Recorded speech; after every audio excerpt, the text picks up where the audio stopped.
Oke, Assalamualaikum warahmatullahi wabarakatuh. Dimanapun teman-teman berada, berjumpa kembali dengan kami ya, Keren Fajar dalam hari ini. Untuk kali ini kita akan membahas mengenai pembelajaran teks diskusi khusus untuk kelas 9 semester 2 yang sekarang masih berjuang untuk menggapai satu kata ya, LULUS, lulus. Oke ya. Alhamdulillah, semoga kita selalu dalam penuh dengan Tuhan Yang Maha Esa dimanapun kita berada dan dipelancar semua aktivitas kita. Oke, langsung saja ya teman-teman. Kita sekali lagi fokus kita hari ini adalah untuk membahas mengenai teks diskusi. Ya, disinilah nanti di pembahasan kali ini kita akan bagi menjadi dua konsep pembelajaran. Yang pertama adalah kita akan mencoba mengidentifikasi teks diskusi, dan setelah itu kita akan belajar menyimpulkan isi teks diskusi. Tentunya kita tambah satu lagi ya, yaitu kita sudah menyiapkan video praktek diskusi live ya, praktek diskusi live. Oke, baik, tanpa panjang-panjang lebar lagi, kita langsung saja ke konsep yang pertama adalah mengidentifikasi informasi teks diskusi. Jadi teman-teman seperti ini, diskusi. Jadi kita akan mencoba memberikan informasi mengenai apa itu diskusi gitu ya. Jadi diskusi adalah pertukaran pikiran, gagasan, dan pendapat antara dua orang atau lebih yang bertujuan untuk mencari kesepakatan pendapat. Sekali lagi, intinya adalah diskusi itu dilakukan oleh satu, dua, atau lebih yang mempunyai tujuan untuk mencari kesepakatan. Oke ya, itu. Namun di sisi lain, tidak semua kegiatan yang bertukar pikiran itu disebut diskusi, karena diskusi merupakan proses pertukaran pikiran atau gagasan yang searah atau secara terarah, gitu ya. Oke, jadi dengan demikian diskusi itu mempunyai maksudnya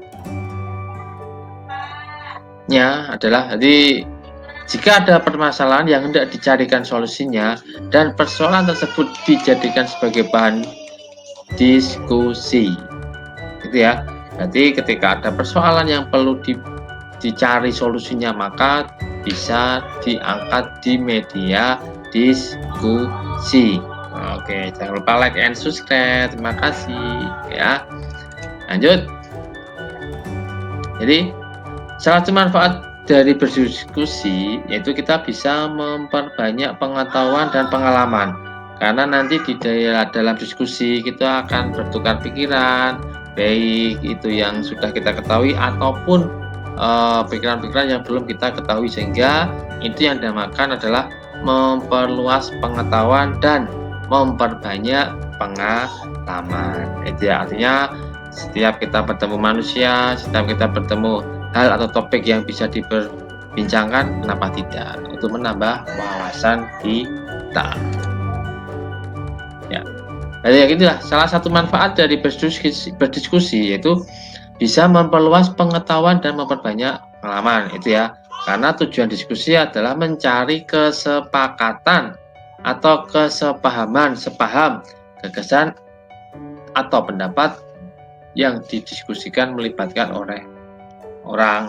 Nah, nanti kalau berdiskusi beberapa orang itu disebut dengan diskusi kelompok, itu dari sisi yang lain.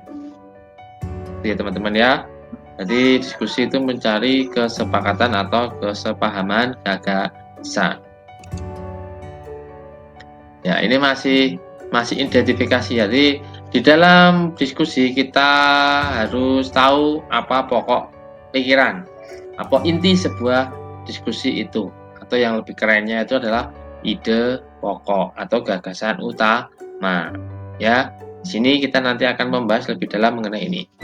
Jadi setiap paragraf itu memiliki satu pikiran pokok yang merupakan inti dari pembicaraan apa yang ada pada paragraf tersebut. Berarti intinya setiap paragraf itu mempunyai satu pokok persoalan, satu inti yang dibicarakan.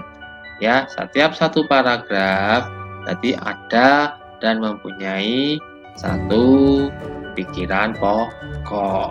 Oke. Ya. Jadi kita akan mencoba memperlihatkan ya.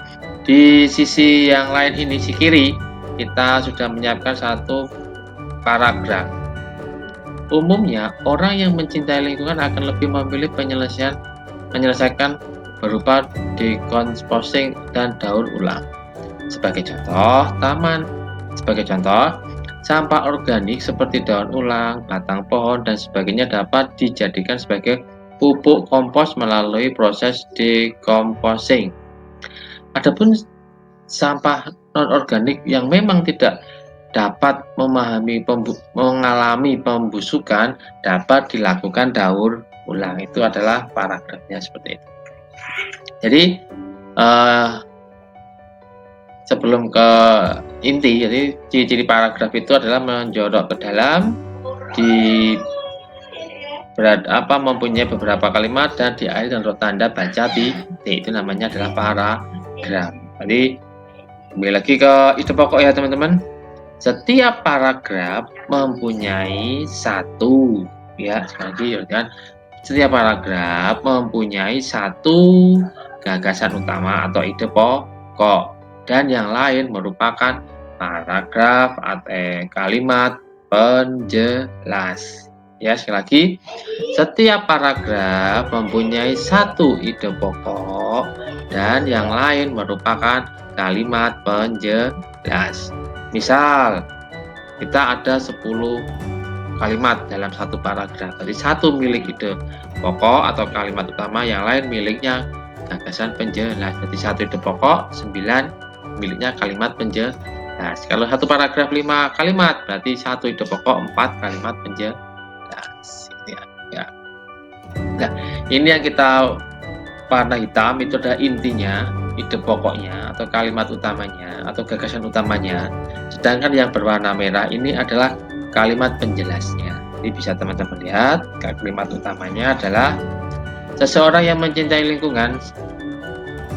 Sampah akan didecomposting dan daur ulang. Wah, ini istilahnya agak sulit. Seseorang yang mencintai lingkungan, sampah akan didecomposting dan daur ulang. Itu intinya.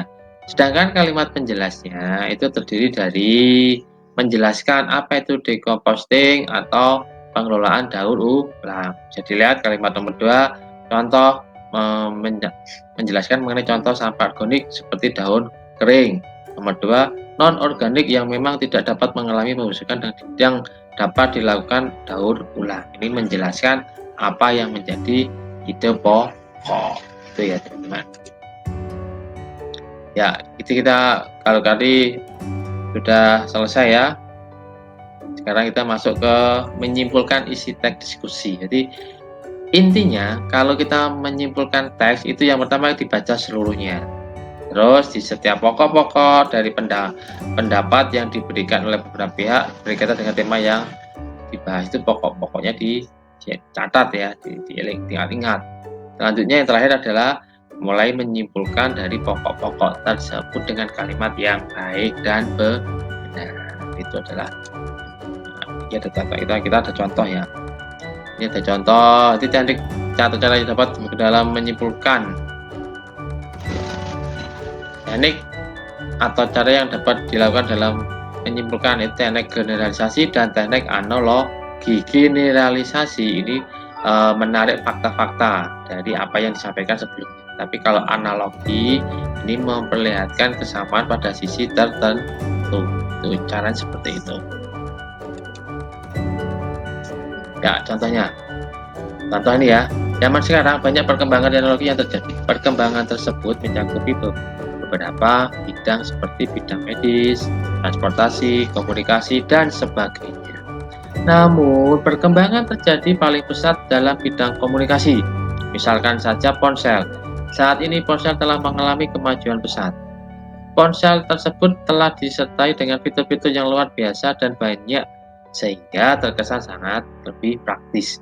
Perkembangan ponsel tersebut bermanfaat banyak orang,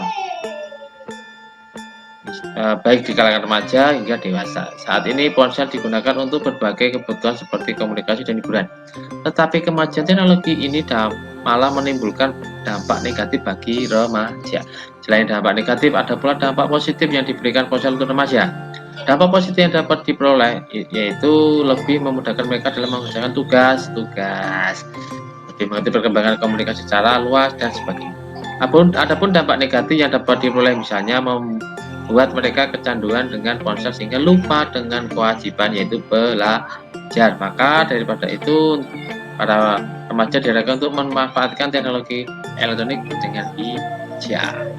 Ponsel harus dipakai dalam hal yang berhubungan diri sendiri dan orang lain dan bukan malah menyesatkan. Jadi ini kesimpulannya adalah ini ya teman-teman, bisa dilihat. Jadi kesimpulan dari 3 paragraf ini adalah kesimpulan menjelaskan perkembangan teknologi yang memiliki dampak baik dan dampak buruk. Dari teks di atas itu disimpulkan.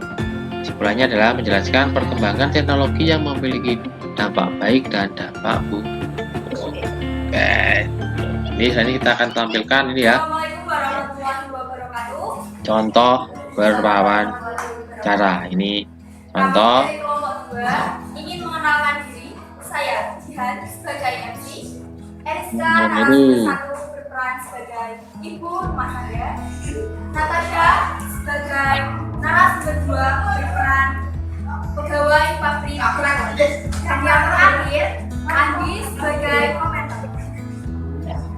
Kami dari kelompok 2 ingin menyampaikan wawancara mengenai pengaruh handphone. Pengaruh handphone memiliki 2 dampak. Yang pertama, dampak negatif, dan yang kedua, dampak positif. Nah, sekarang saya akan bertanya kepada ibu rumah tangga mengenai dampak negatif pengaruh handphone. Apa sih dampak negatif pengaruh handphone ini? Dampak negatif pengaruh handphone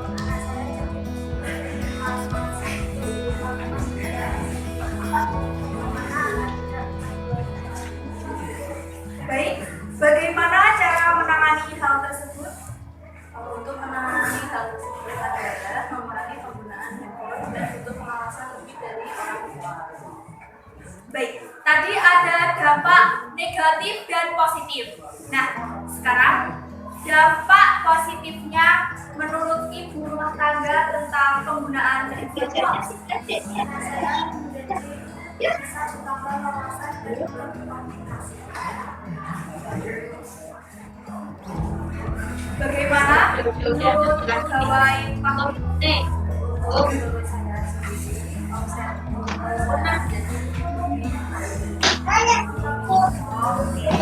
Menurut Mbak Andi, bagaimana tanggapan dari kedua narasumber tadi?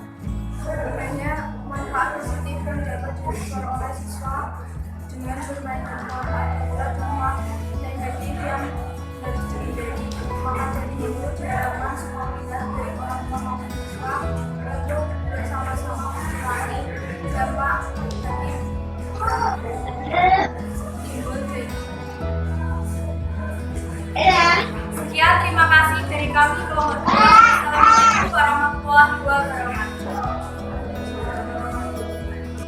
Assalamualaikum warahmatullahi wabarakatuh. Ya, demikian tadi ya praktek diskusi, semoga bermanfaat.